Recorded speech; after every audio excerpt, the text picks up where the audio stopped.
entregar a begroting na tempo no parlamento, pas no parlamento que o órgão de mais alto para aprovar a begroting para o ano 2023. De maneira nós torçar para o ano 2023, nós não portemos tekort riba nos gewone dienst. Dus nós fazemos nosso esforço para nós para entrar não é suficiente para cobrir o gasto. É uma tarefa difícil e nós não terminamos com a agenda para sobre o desejo de cada ministério não está tanto, mas com nossas possibilidades estão limitadas. Então, podemos ocupar parte e bolo entre 9 diferentes ministérios.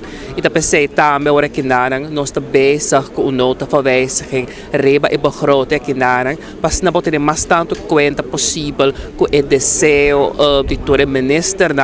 Plus, lo que sucede também com não a ter conta com eventos begroting do parlamento, door com o Ministério de Finanças não arranjar na tempo.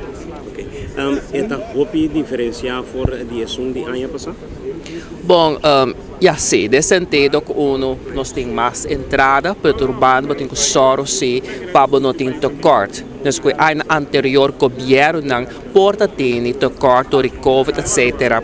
Pero para outro ano nós não podemos tekort. Significa que o exercício difícil, vervelho, para sobre botar vai corta, botar corta e põe. O exercício é sempre algo doloroso. Então nós está continuar com nosso bom manejo, passou para a entrada de belasting de renta de cada governo, de outra banda, nós necessitamos a seu esforço grande para pôr ter gasto de salubridade para controle. Para sobre se tem tekort de fundo de SVB, e landsbijdrage de o governo de consome se hinca sendo e fundo para cobrir gasto na médico. Então nós não presupuestar para esse, então nós necessitamos monitorar gasto de salubridade bom para evitar que nós temos estação no